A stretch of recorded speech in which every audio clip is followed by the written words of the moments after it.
नमस्कार दोस्तों, बात कर लेते हैं हम आज अपने मतदान व्यवहार की, वोटिंग ट्रेंड की। तो एक बड़ा चुनाव अभी देश में हुआ है, उसके रिजल्ट आए हैं। वो हुआ है कि बिहार की 18वीं विधानसभा के चुनाव के अभी रिजल्ट आए हैं और उन रिजल्टों से हम पता करेंगे कि देश में मतदाता हैं जो, उनका ट्रेंड क्या है, उनका व्यवहार क्या है, किन मुद्दों को वो पसंद कर रहे हैं और किन मुद्दों को वो रिजेक्ट कर रहे हैं। वो सारी की सारी हम इस वाली सीरीज में बात करते हैं। तो एक बार फिर बात कर लेते हैं कि बिहार की 18वीं विधानसभा के अभी चुनावों के रिजल्ट आए 14 तारीख को। और बिहार की जो विधानसभा है उसकी, आप जानते हैं कि बिहार में 2 सदन की विधानसभा है। इसमें विधान परिषद भी होती है और विधानसभा भी होती है। तो इसकी विधानसभा में 243 सीटें हैं।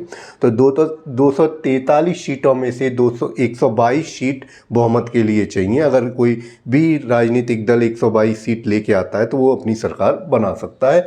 इन चुनावों में आप देखोगे कि मुख्य रूप से 2 गठबंधन चुनाव लड़ रहे थे। उसमें एक नीतीश कुमार जी के नेतृत्व में गठबंधन था एनडीए, और एक दूसरा गठबंधन था तेजस्वी यादव के नेतृत्व में, वो जो था महागठबंधन जिसको कहा गया। और उसे इन राष्ट्रीय लेवल पे उसी गठबंधन को हम क्या कहते हैं, इंडिया गठबंधन। तो ये दोनों गठबंधन लड़े। इन दोनों की स्थिति बताने की मुझे ज़रूरत नहीं है, आप एक बार देख लेंगे। इन एनडीए गठबंधन को 202 सीट मिली, जिसमें बीजेपी को सबसे ज़्यादा 89। उसके बाद जेडीयू जो आपकी नीतीश कुमार जी की पार्टी है उसको सीट मिली 85। दूसरी बात कर लेता हूँ, इंडिया गठबंधन को टोटल 35 सीट मिली। तो उसकी इनकी मतलब एक तरह से बुरी हार है। और इसमें जो आरजेडी जो तेजस्वी यादव की पार्टी है उसको मिली आपकी 25 सीट।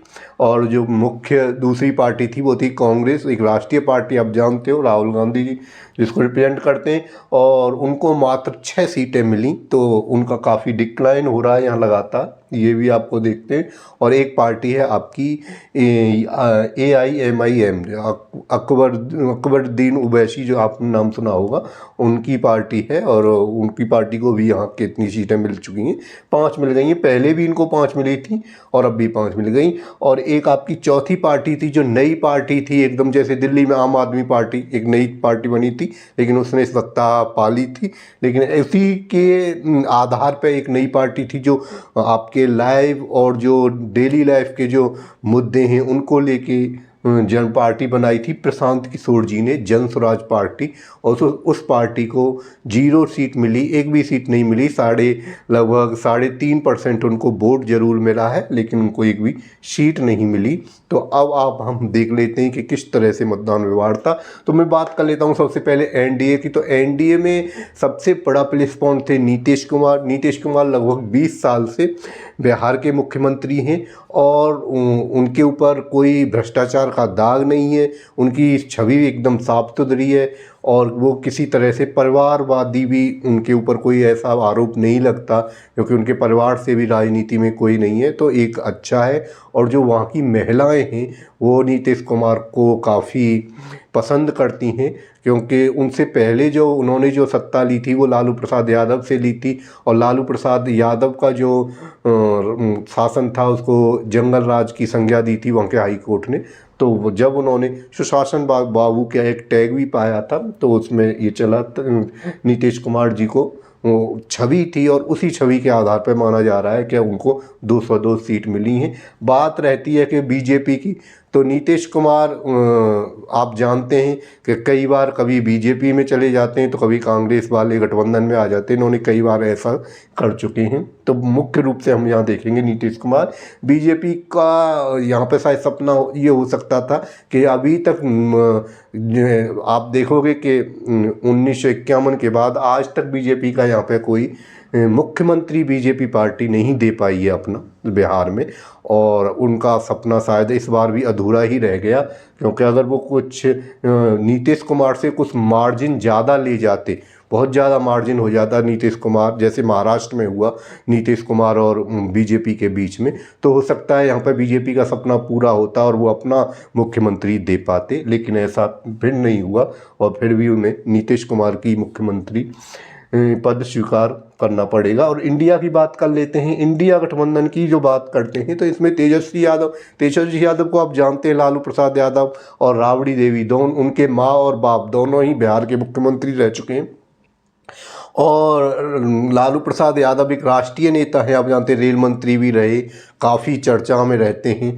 और पहली बार जो पिछड़े वर्ग से जो नेता उभर के आए थे, आप देखोगे 90 के दशक में, उन नेताओं में से एक लालू प्रसाद यादव था। तो उनका एक वजूद अपने ज़माने में रहा है। तो उन्हीं की पार्टी को चला रहे हैं तेजस्वी यादव, और तेजस्वी यादव को मात्र यहाँ पे 25 सीट मिली हैं। तेजस्वी यादव ने बहुत सारे वादे किए। उससे पहले वो नीतीश कुमार के साथ लगभग 1.5 साल के लिए उप मुख्यमंत्री भी रहे, और उप मुख्यमंत्री के रूप में उन्होंने बिहार में ये कहा गया कि उन्होंने काफ़ी अच्छा काम भी किया। वहाँ पे कुछ भर्तियों को, युवाओं को लेके वो अपनी तरफ जो खींचना चाह रहे थे, तो कुछ भर्तियों को उन्होंने बहुत जल्दी संपन्न कराया और काफ़ी युवाओं को नौकरी भी दी। तो कहीं ना कहीं वो ये सोच रहे थे कि युवा मेरी तरफ अट्रैक्ट हैं, युवा मुझसे खींचेंगे और मुझे वोट देंगे जाति धर्म से ऊपर उठ के। लेकिन और उसी चीज़ को याद में रखते हुए तेजस्वी यादव ने एक बहुत बड़ा वादा किया था कि मैं हर घर में एक सरकारी नौकरी दूंगा, लेकिन उनका वादा लोगों के सर माथे पे नहीं चढ़ा और बिहार के युवाओं ने उसे नकार दिया, और उस तरह से उनकी बुरी हाल यहाँ पे हुई है। अब बात कर लेते हैं एएमआई और बीजेपी की। देखो, बीजेपी सबसे बड़ी पार्टी है, और यहाँ पे ये आपकी एआईएमआई जो पार्टी है, ये दोनों, बीजेपी जहाँ पार्टी है उनकी अपनी एक विचारधारा है बीजेपी की, प्रो हिंदुत्व की, और यहाँ पे एआईएमआई की एक अपनी विचारधारा है, वो है प्रो मुसलमान की। तो ये मुस्लिम है, प्रो मुस्लिम पार्टी है, तो बिहार में मुसलमान वोट भी अच्छा खासा है। तो उसके दम पर उन्होंने यहाँ पे अपनी 5 सीटें पहले भी निकाली थी और 5 सीटें इस बार भी निकाल दी हैं। बात कर लेते हैं जन स्वराज पार्टी की। प्रशांत किशोर बहुत बड़े राजनीतिक रणनीतिकार रहे हैं। इसी ज़माने में वो नरेंद्र मोदी के लिए भी राजनीतिक रणनीति बनाते थे, और सभी राष्ट्रीय जो नेता हैं हमारे, उन सब की रणनीति वो बना चुके हैं। वो भी बिहार के रहने वाले हैं, उन्होंने अपनी पार्टी बनाई, और जिसमें वो कह रहे हैं कि बिहार को हम एक विकसित बिहार बनाएंगे। क्योंकि चाहे कोई भी पार्टी रही हो, नीतीश कुमार ने वहाँ पे काम किया है, लेकिन अभी भी जब भारतीय राज्यों के इंडेक्स देखोगे तो बिहार अभी भी वो नीचे के स्तर पर ही आता है। वहाँ पे विकास जरूर हुआ है, लेकिन वो अभी भी दूसरे भारतीय राज्यों से कंपटीशन नहीं कर पा रहा है बिहार। तो कहीं ना कहीं प्रशांत किशोर उन्हीं मुद्दों पे, जो वहाँ के बेसिक मुद्दे थे, वहाँ के रोजगार, पलायन, भ्रष्टाचार, सुशासन, इन सब मुद्दों पर बना के एक पार्टी बनाई थी, और जनता के बीच काफ़ी घूमे। बहुत सारे उन्होंने मीडिया में भी इंटरव्यू दिए, लोगों तक अपनी बात पहुंचाने की कोशिश की, लेकिन लोगों ने उनकी बात को तहजीब नहीं दी। कहीं ना कहीं वो नीतीश कुमार को ही अपना हीरो मानते चले आ रहे हैं। तो ऐसा क्यों हो रहा है, ये क्या हो रहा है, जनता इन चीज़ों को क्यों पसंद नहीं कर रही? अगर तेजस्वी की हार का कारण अगर आप ये कहते हो कि भैया जो लालू प्रसाद यादव का जो शासन था उसमें बहुत बुरा शासन चला, जंगल राज चला, उसको याद दिलवा के बीजेपी ने उसको याद दिलवाया, बीजेपी और एनडीए ने, और उस तरह से उनको हराने में सक्षम हुई, तो फिर आप देखोगे कि प्रशांत किशोर में क्या कमी थी। वो तो अभी राजनीति में आए भी नहीं, तो उनको जनता ने क्यों पसंद नहीं किया?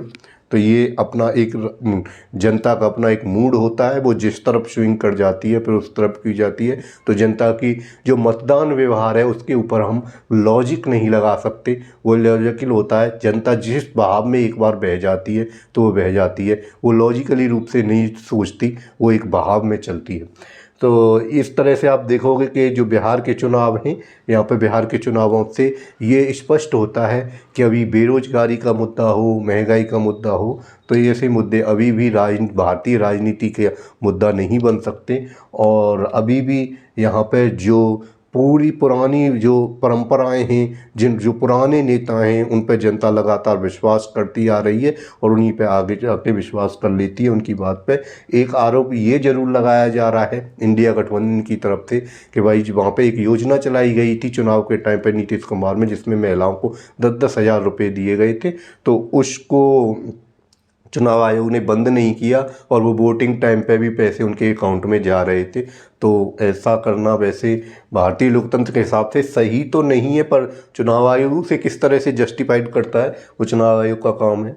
लेकिन आप अभी फ़िलहाल ये देख सकते हैं हम कि इंडिया गठबंधन की विशाल जीत मिली है, और उस विशाल जीत का सबसे बड़ा कारण है नीतीश कुमार का चेहरा। थैंक यू, आज के लिए इतने।